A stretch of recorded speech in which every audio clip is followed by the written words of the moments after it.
Hi, I'm Christine. Welcome back to my channel. In today's video, I'm here with my April reading end of the month wrap up.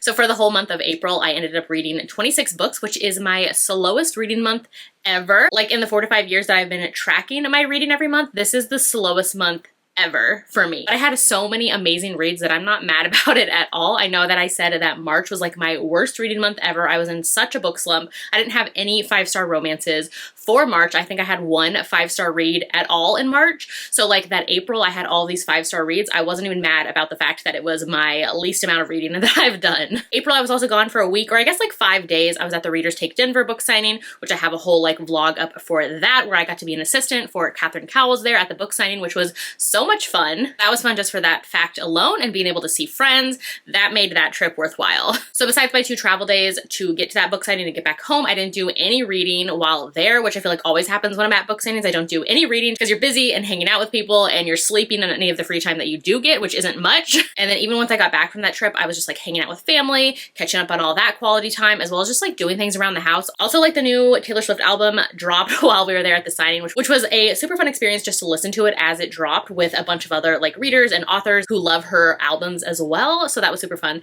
But since I got home, I've just been like re-listening to the album over and over again because I love it so much. So like it's been a week since I've even listened to an audiobook, because anytime that I have where I want to listen to something, I'm listening to the album. So it's a whole thing. But anyways, I'll get back to the reading. So as always, if you want to see more of my thoughts or my full reviews on any of the books that I talk about, I do review every single book that I read, and you can see my book reviews on Goodreads, which is always linked in the description of all of my videos in the little description area below this. So I did do my April mid-month wrap-up, which talked about the first 18 books I read for the first half of the month. So in this video, we only have 8 books to talk about, which I'm so excited for because 6 of these out of the 8 are 5-star reads and I love them so much. So I feel like this is the most exciting wrap-up that I have filmed in a long time because I loved all these books. All right, so first up, right before the trip, I ended up grabbing Rainfall by Allison Rimes. I saw everybody and their mother talking about this book, and so I decided to check it out as well. This one is on Kindle Unlimited. I ended up giving this one 3.5/ rounded up to 4 stars because it was entertaining and like bingeable enough, so like I rounded it up. So this is an angsty second chance secret baby hockey romance. Heavy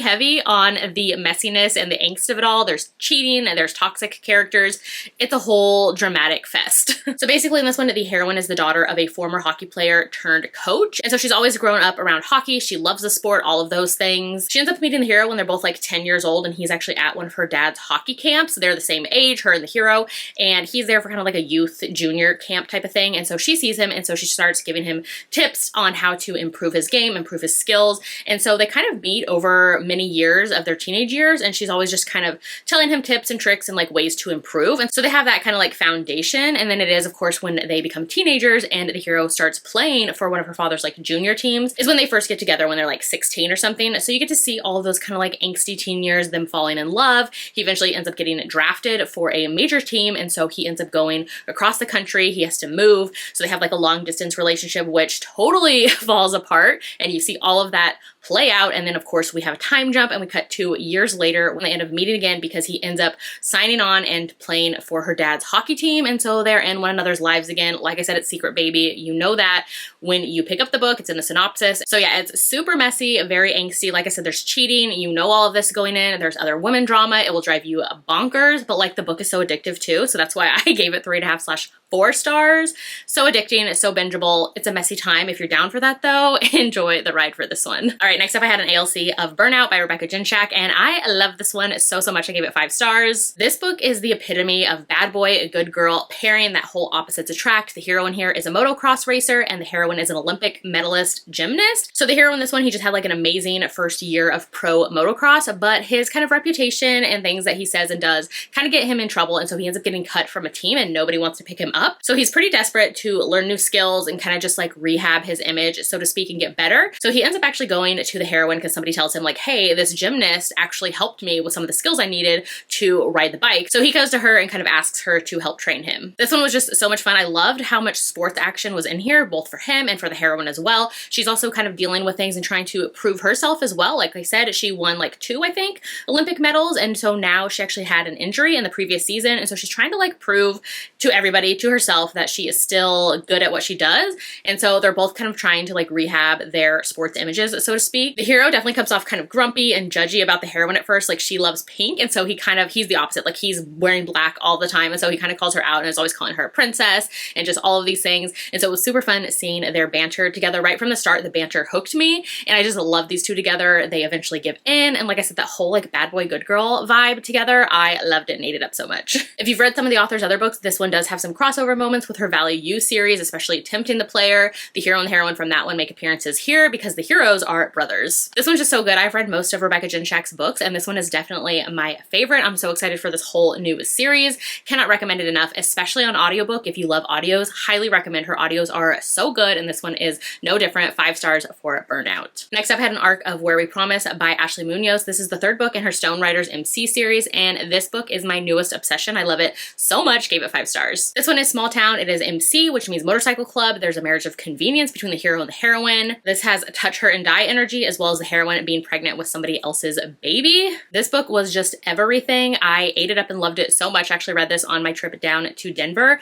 I could not get enough of it. I didn't want to put it down. Like I said, this book deals with pregnancy. The heroine is pregnant with somebody else's baby, but if you've read the whole series, then you've already seen her pregnant in book 2, and you kind of see the setup for her and the hero in that book. So I would definitely recommend reading these in order if you can. But like you could totally jump in, I guess, on its own, and it stands as well. So there is that, but like you're gonna get more out of it if you read the series in order because we're kind of following all of these couples and characters. So the pining and the angst in this one is so good. The hero and the heroine, we see them meet as children, where basically the heroine and her mom have moved around a lot and they're always in MC clubs. Like her mom kind of dates some of the members and things like that. And so she's grown up around the hero for forever. There was also another boy in the mix as well that she grew up with, and that's the one that she is pregnant with his baby. And so basically the hero is the president of his MC club and the heroine's ex is the vice president of said MC club. But now she's actually at another MC club hiding out for protection because her ex actually did some like rebellious things and they are trying to get away from him. Basically in this one, the hero ends up having to marry the heroine to keep her safe, her and her baby, because of the way that her ex is being. And it's just so good. If you love like my wife moments and mine and possessiveness and all of those things, you are going to love this book like me. It's just so good. I love the flashbacks between the past when they first met and kind of as they grew up as teenagers and things evolved,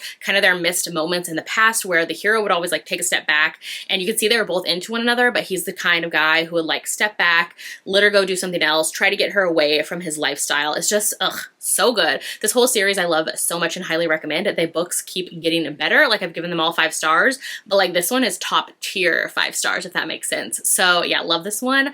Highly recommend. All right, next up I had an arc of 4th Degree by Nikki Castle. This is book 5 now in her fight game series, which I cannot believe. I remember first reading the first book, which was 5 rounds when it came out, read it, loved it, obsessed over it, couldn't wait for book 2. And now here we are with 5 books completed in the series.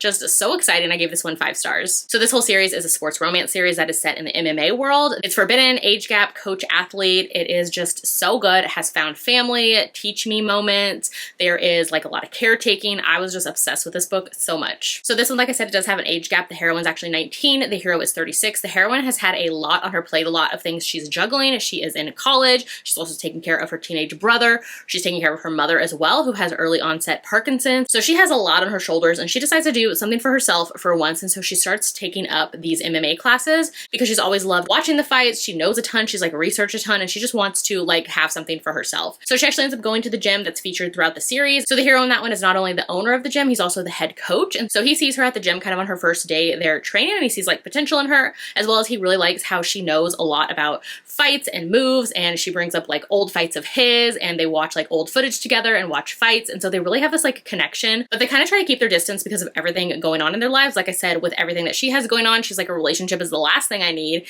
And kind of the hero as well. He's like, the gym and my fighters are like my life. Like I don't have time to give to somebody else. And of course with like the age gap, she also starts working at the gym. And so it has kind of that like forbidden element as well. So they try to keep their distance, but of course it's not going to work. I just loved these two together. Like when they couldn't keep their distance, at first they try to have this like kind of secret hookup situation, but of course it becomes more. Love the caretaking in here, how the hero wants to take care of her, the way that her brother's in this book, so cute and so fun. I just love the whole vibe of this. You see kind of all of the characters from this series appear in here. The whole like found family aspect I'm obsessed with. This whole series is so good, but this book, yeah, 5 stars. It actually comes out the day that my video is going live, which is May 3rd. It's on Kindle Unlimited. Go pick it up. All right, then next up I had an audio ALC of Skies Over Caledonia by Samantha Young. This is actually book 4 in her Highlands series, and this one I gave 5 stars to as well. This book is a small town, kind of Scottish Highlands setting, a marriage of convenience, a little bit of opposite sides of the tracks romance as well, with the hero being a Scottish Highlands farmer, and with the heroine kind of being from this family of Hollywood royalty. Her father's like this super big director. This book is definitely my new favorite in the series so far, which before this, book 1 was my favorite.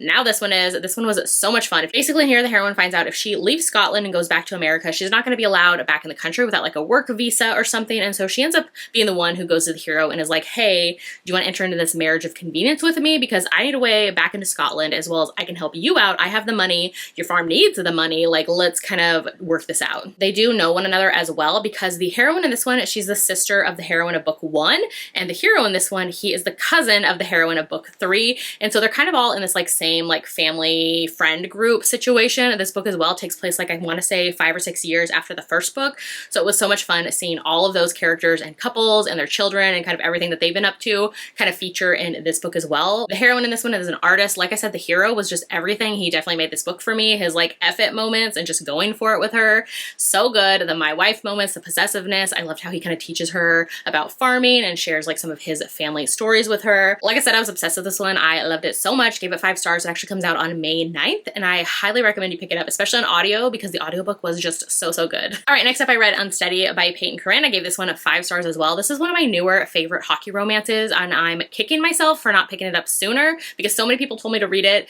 at the end of last year and I didn't get to it, but I'm so glad I finally did. 5 stars, loved it so much. This one is quite emotional and deals with mental health rep as well, which I really appreciate. I love that in sports romances. So basically here, the hero actually suffered an injury. He got a really bad concussion during a game in the previous season, and so he hasn't ever been the same since. Like it totally shook him up. He's having nightmares. He has panic attacks. Like he can't even get onto the ice, let alone play hockey anymore. So he's dealing with that, as well as still being the hockey captain of the team. He's from NHL legacy. Like his father was a player as well, and so he's dealing with a lot and trying to figure out how he can even get back onto the ice. So he's been spending kind of like early mornings at the ice rink just trying to get into it on his own. So one morning he's actually there at the rink alone, and he's actually going through a panic attack, and that's when the heroine shows up, who was a figure skater, and she was coming there to skate as well. So she sees him and she actually ends up helping him and pulling him out of his panic attack. So they end up starting this kind of like friendship of sorts, where she starts helping him on the ice or trying to get back into skating. She ends up playing a lot of music for him and kind of creating this playlist for him, which I loved. The heroine has a lot on her shoulders as well that we learned about in the story, because she's taking care of her younger brothers, and she has been for years. So they kind of both have these things that they are dealing with in their real life, and so when they're on the ice together, they end up starting this kind of like friendship that eventually leads into a friendship with benefits as well. I loved how the hero is the one who falls first and hard and wants more from her, where the heroine is the one kind of holding back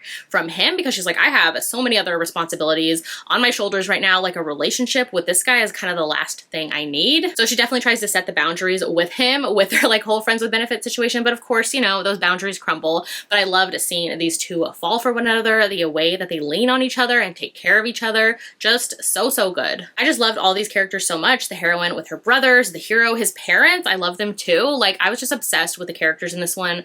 Couldn't get enough. This book just recently got back added to Kindle Unlimited. It also got picked up by a publisher. So like the audio's out there as well. I did the audio from Libby. Highly recommend. I love this one so much. If you want like a hockey romance, figure skater heroine, and you want like emotional depth to it, to the characters as well, highly recommend this one and give it 5 stars. Next up, I jumped into another hockey romance, which was Collide by Balcabra. This one I actually ended up giving like a very low 3 stars to. This one I had really high hopes for. I love the cover. This one again was on my TBR since last year, and it sadly just didn't work for me. In this one, the heroine is in college. She's working towards her master's in sports psychology, and she's been avoiding hockey. Her father was a hockey player. She has this very like complicated relationship with her father and with hockey as well. So at the beginning of the story, her advisor kind of knows her story and ends up telling her, well, your application for grad school, you need to do that on hockey. So the heroine has to end up working with the hero, who is the captain of his hockey team. This one, it did start off fun. It has a really cute cover. Like I feel like it had all of the good makings of a good book, but it just dragged, which is not a good sign for me. And I felt like it felt a lot longer than it was.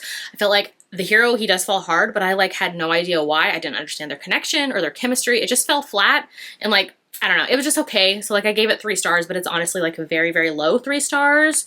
So I don't know, there's that. All right, and then next I jumped into Pirate Girls by Penelope Douglas. This is the second book in their Hellbent series, which is a spin-off from the Fallaway series. And this book I gave 5 stars to. I love everything that Penelope Douglas has written, especially the Fallaway series. If you saw at the beginning of the month, I actually reread Bully to kind of gear up for this book, as well as rereading Falls Boys, which is the first book in this series. I was just ready to be immersed in this world again, and I'm so glad I did because, like I said, I love the original Fallaway series, and then this book as well was just everything I ever wanted. Like, I give it 5 stars. This one, you definitely need to read Falls Boys before reading this one because there is this like pre-existing kind of story, mystery, conflict happening that you'll have a better understanding for if you've read Falls Boys, and even a better understanding if you've read the Fallaway series. Highly recommend, because that series couples are now the parents of all of these kids in this series, and so yeah, I highly recommend reading both, but I mean, I guess do what you want, but definitely read Falls Boys first. This one, we follow the heroine, and she is the daughter of Jared and Tate, which is the couple from Bully, and to see them as parents, to see Jared as a dad to this daughter, ugh,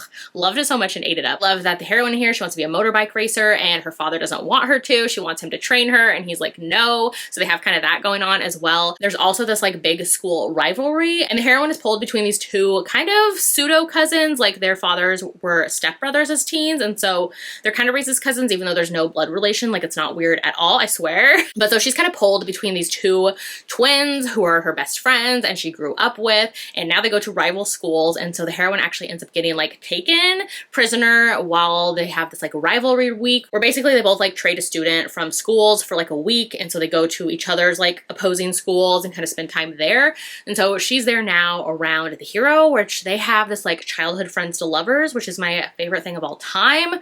So good. The pining, the angst, the like flashbacks. I was obsessed with this book. I love it so much. The epilogue is so good as well. If you are an original Fallaway fan, highly recommend reading this just for the epilogue so you can see who the next couple is for the next book. Ugh, I'm so excited. I cannot wait. 5 stars for this one. Loved it even more than Falls Boys. All right, so those are the 8 books that I read for the last half of April. Like I said, this monthly wrap up was so fun and easy to do because so many 5-star reads that I was obsessed with. Hopefully this trend kind of continues into May because, like I said, April, best reading month of the year, had so much fun. My least amount of reading, but like the best quality of books. So let's continue that trend into May as well. Definitely let me know in the comments if you read any of the same books that I did. If you had any 5-star reads for April, I would love to know. If you'd rather leave me an emoji in the comments instead today to let me know that you watched this video, maybe leave me like the music notes because I have been re-listening to the Taylor Swift album all week. I'm obsessed. I love it so much. I can't get enough of it. So yeah, leave me the music notes. If you haven't done so yet, make sure to like and subscribe so you don't miss out on any of my future videos, and I will see you in my next one.